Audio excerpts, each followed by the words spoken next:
We'll now look at designing programs with Field 2. We'll focus on how you set up a program in Field 2, go over writing a program, and then talk about some of the difficulties of data management and parallelizing the program for faster simulation time. Parallelizing is done at the scan line level. We'll see that with the function calls. So for Field 2, the basic program flow is that you first set up the program by configuring all the physical elements like the transducer, setting up the geometries, the electrical characteristics, the waveforms that will be used, and then parameters such as speed of sound, sampling rate. You then simulate the Field 2 based on what your waveforms are and on the phantom geometry. And this is a coupled process because simultaneously you'll have needed to load your phantom data and compute the initial scatterers. Now if your phantom's actually doing something, if it's more than just a static device, then you'll want to be able to iterate between this so that you're iterating, updating the phantom geometry while you're doing the simulation.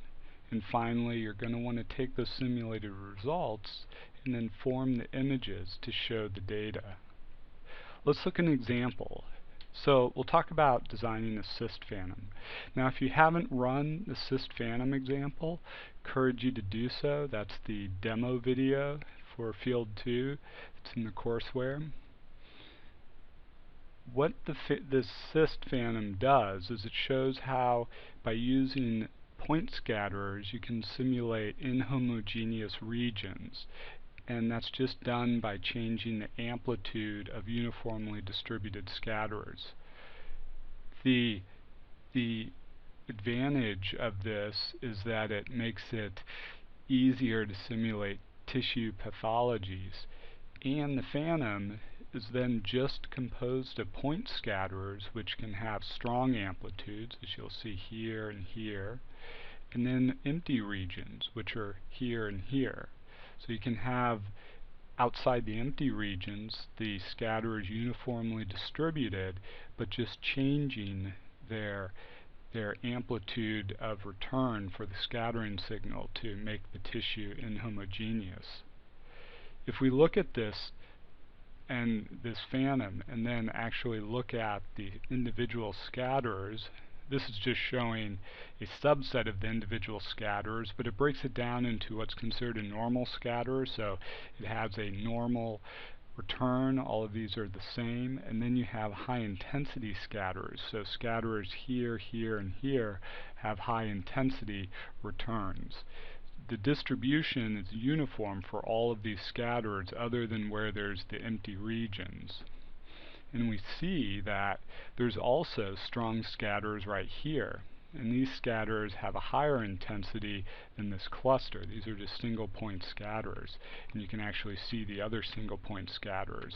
But you make the intensity much higher than these high intensity scatterers so that they really show through. And this would be a single feature or simulating a wire phantom, for instance. You can then look at the inhomogeneous tissue simulation with these scatterers, which is also high intensity scatterers, although the intensity is lower than these scatterers. And finally, you can remove scatterers to set up empty regions. So these empty regions are simply these lack of scatterers.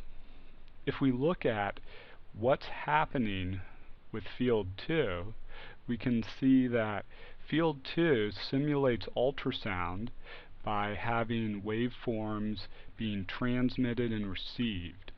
So, if we look again at the scatterer field, at this phantom, we can see that this phantom is composed of a set of scan lines. And here just showing scan lines 10, 19, and 38. But this is composed of a set of scan lines, and if you look at each of these scan lines, these are returns. So the Field 2 simulated the transducer at this position, sending a waveform, and then receiving the beamformed response at 10, which if we look, so for scanline 10, which there are no scatterers here, no bright scatterers, just uniform scatterers, we see that for this return, where this would be the top part up here, where there's no signal, that this is fairly uniformly distributed, and this envelope is what we're actually seeing right here. You can zoom in on this envelope and then see that it's basically just a sinusoidal return that's been amplitude modulated. So this would be what you would receive on your ultrasound transducer, this waveform. If you were to hook an oscilloscope up after the beamform output, you would see this waveform. Now if we look where there are scatterers, and for example scanline 19 cuts through these high intensity scatterers, also uniformly distributed, but if we look here, so if we look at this first scatterer, we see that right here, and then if we look down here at the larger scatterer, we also see that right here. So these again are uniformly distributed, but only with the amplitudes of the scatterer returns changed. Now we can see where the voids are by, if we compare right here where there's the first bright set of scatterers with this void, we can actually see that right here on scanline 38. Here's that void, here's that bright scatterer, and then we can also see right here between 19 and 30, on 19 and 38, the second scatterer and second void. You have the second scatterer, and you have the second void right here. So this is what you will receive. In the end, you set up the simulation, and then you're going to get a set of these scan lines that you're iterating across the lateral face of the phantom. So, and if you look in the code, you'll see a for loop, and it's going across the phantom. It's updating the position, and it gets one scan line, and these are each scan lines for the phantom. Now, how do you set up field 2? Well, the way you set it up will differ depending on your simulation, but they all have the same general flow, and that's what we talked about earlier. You set up your general parameters. So for example, field 2 has a specific function call for set sampling. You're always going to set that. And then you'll set other things such as speed of sound. You're going to set the transmit array response. So you'll set that by using, for example, if we're using a linear array, you'll use this function. You'll use the impulse and excitation. We'll talk a little more about this. This is setting what the impulse response is of your transducer. Your transducer is a physical device. When it's vibrated, it has a certain natural impulse response. You set that here. And then this is the waveform you're going to use to stimulate that transducer to generate that waveform. So you set that up in setting up the transmit arrays, and then you set up the receive array. And the receive array, you would set up the array, and then you would also, because it's again a physical device, normally the same transducer is what you transmit on, you then set the impulse response. So normally it's going to be the impulse response will be the same as your transmit array. And that's going to be the same for all the program setups in field 2, and you can see that when looking at the phantom code. To map this a little more to the transducer, if we're just thinking about what happens when we transmit, we again have that excitation waveform. This is what you're sending, the waveform you're going to send. Here it's basically a couple sinusoids, so you're going to send a couple sinusoids. This is the impulse response, so the physical characteristics of that transducer. This depends on the geometry and the materials of this transducer. There's also a couple other functions that you may want to set, and that's if you're going to have focus. So if the transducer is going to have a center focus, and then where that is, you set, these are the API calls that you would call in field 2 to use that. And the receiver and transmitter are independent. Normally they're the same transducer, but you can make them totally different. So you could simulate if you had one transducer for sending and then one transducer for receiving if you wanted to in field 2. Now, since the impulse is dependent on the geometry of the transducer, and also the center focuses where you're actually aiming has to be on the elements. We need to know a little more about the geometry. And here we can look at the geometry for configuring the probe. So you have, for a probe, these are the actual transducer elements. If you had a 128 element probe, you'd have 128 of these elements. These elements are basically separated. Need to know some of the definitions. This would be the element width, is the actual width of the element.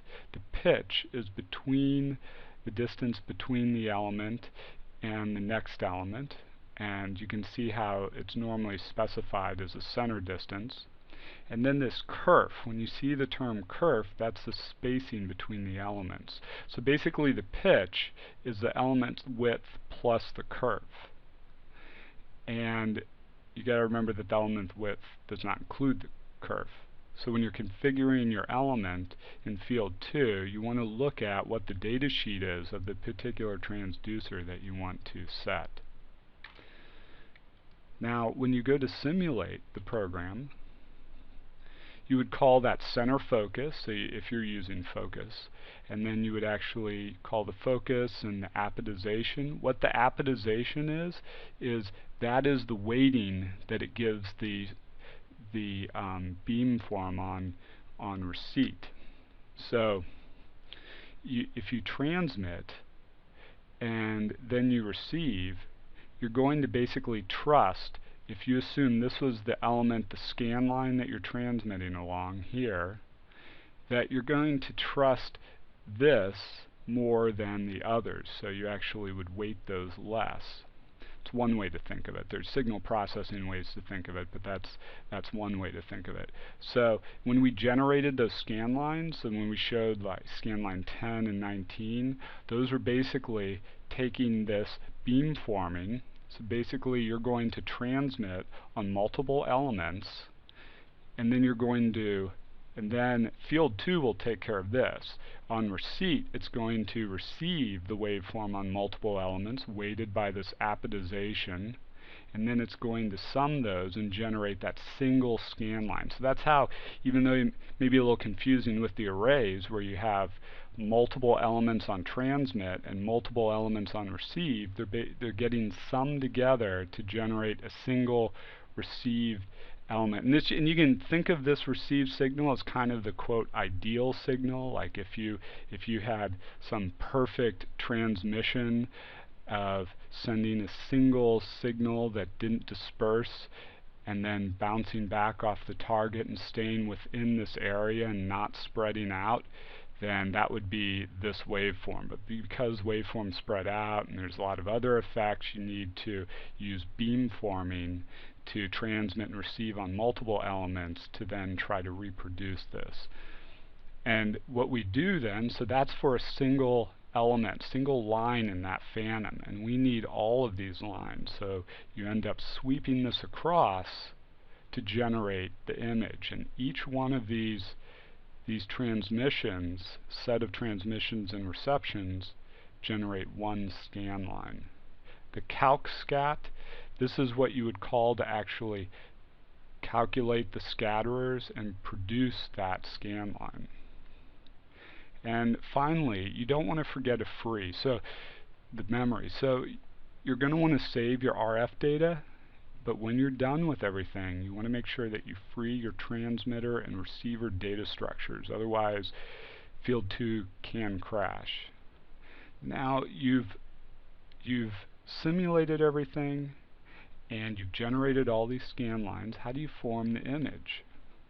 The way you do that is you load all of these scan lines and you stack them together in a bunch of columns, stack them right next to each other, and then you apply the Hilbert transform to these, because these are the actual RF scan lines and you're interested in that envelope. So you take the absolute value, the Hilbert transform, the absolute value, that basically produces the envelope, which is the B mode.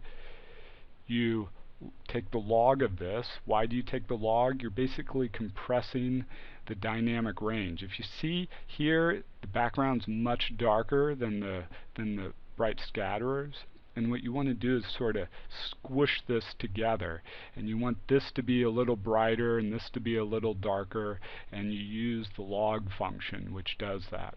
So it will produce an image which has the dynamic range reduced. And after doing that, then you interpolate, and interpolation doesn't add anything new. It just kind of pretties it up by making the image look a little more pleasing to the eye, but you're not really adding anything new. And this is the image formation that when you look at that Cyst Phantom example, you'll see this when they make the image, they apply these steps. There's one other key in there, and this is with time aligning. And this is a little kind of, it's a little odd. You'll see there's this t-start variable that you can get from CalcScat. It's important to save that because you need to use that to do time aligning. If you don't, then you could be off a fair bit, and if you're using it only in some of the scan lines and not others, you won't reconstruct the image properly. So follow along what they're doing in the code. Make sure you save that t-start, which says where those scan lines actually start in time, because it'll vary where they start in time. Just because you have a set of scan lines for an image doesn't mean when you load those in that they all started in the same place. You have to use the t-start, and then you have to basically, you multiply it by the sample rate of the system, so that tells you how many samples are the offset, and then this min sample just moves everything up or down. But this is critical because this will vary between scan lines, and using this will then cause everything to be in alignment. We talked in the overview about the scatter intensity maps, and let's look at those in a little more detail. So for the scatter intensity maps, we have, for example, this would be the intensity map, and we want to use it to produce this ultrasound image. How do we do that? So for creating the scatter intensity map, we need to create a grayscale image first, and then we want to make sure that that grayscale image, the intensity values, correspond to the ultrasound image brightness. So that will be a qualitative type of judgment. Then we're going to want to scale the image coordinates to the scatterer region. So if the scatter is in a certain number of millimeters by millimeters, we'll want to make sure that the scatter map is, that the image coordinates are in the same region and same scale. And then we're going to want to find the scatterers located at the image intensity index. So we'll have the set of scatterers, and basically we see where the scatterers map on the image intensity, and according to that, then we'll actually use that value for the image intensity for the scatterer. So for example, this scatterer would probably be, we'd use a center point which would be dark. Here it's definitely would be dark, while this scatterer would be a bright scatterer. We then, and the more formal way of doing that is by setting the maximum scatterer amplitude for the image intensity index using this formula. And the examples are in some of the Field 2 code. Now, the final step is just randomly distributing the scatterer's amplitude. So this is setting, this scatter intensity map isn't setting the values for the actual scatter, it's setting the maximum intensity for those scatterers. And then you actually use like a Gaussian distributed intensity and then simply multiply it by the amplitude. So you're basically in effect scaling the variance of these random variables, which would be the scatterer intensities. We're going to now change to, we've talked about how Field 2 works, but we need to take a higher level view of how we're going to go about programming this, because it's a little different from programming most systems because of the amount of data that you'll be dealing with. And when doing any type of programming with this, you really have to know how you program and how many balls you can keep in the air. So there can be a lot of variables floating around with Field 2 programming, and so you need to know how comfortable you are with keeping a lot of variables ongoing, how much you need to save, how, if you're going to do a lot of formal structures or not. And a lot of that depends on your programming abilities and what you want for readability. The parallel processing that we talked about should be done at the scanline level, because that's where it's decoupled variable-wise from the other scanline, so that you can do it in a very gross parallel option. And you want to separate the data from the code. So this is something that when it can be hard to do, but if the data includes, especially if the data includes configuration files, but you definitely want to have your data and then your code base. That way you can take your data anywhere and reproduce your Phantom and reproduce your simulation without having to have it depend on, say, a specific version of code. And with that, you want to be able to organize your data in a way that makes sense to you, and that's something that you can remember months or years down the road if you have to reference it. There's going to be a lot of files, thousands of files, and there's going to be a lot of variables, and you may try to limit what you're having to save because there's so much. Luckily, data storage is cheap, so it's easier to just save it if you're kind of concerned about what to save. And the basic, this is sort of one philosophy, is that you have your model, which would be kind of your Phantom model, and then your view of how you're actually viewing the data or the Phantom, and then the controller would be of the algorithm. This actually comes from more the web programming world, but the concepts are the same, where you're decoupling your data and your model level from how you actually design the simulation and then interpret the results. Again, everything with this sort of stuff is really problem dependent, depending on the type of Phantom you have, depending on your computing constraints. That will guide what your final results will be. But keeping ideas of separating data and code, thoughts on how to organize data for reproducibility, and also storage and being able to view it later on are always good. Finally, it's good to use version control software. The version control software is great once you get something running and you want to reference it. You can store your configuration files in there. You can store whatever papers you're writing on the simulation. And for example, you can use subversions, probably one of the best to use for this type of problem.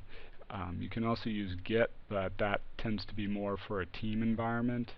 So the key is that you consider using some type of version control software, so that if you have to roll back some changes, or if you have to check something, that why results were they were 6 months ago, you can go back to the old code and look at that. What I'm going to show next is one example of a Field 2 tracking framework. And so this is just an example of how to organize the code. It's not necessarily the way to do it. This is dependent on a particular type of problem where the Phantom was moving, but just to give ideas on how to do it. So had basically wrapper code that wrapped around the Field 2 code, and you could specify the type of machine, ultrasound machine, and it would automatically set up that with also with the probes.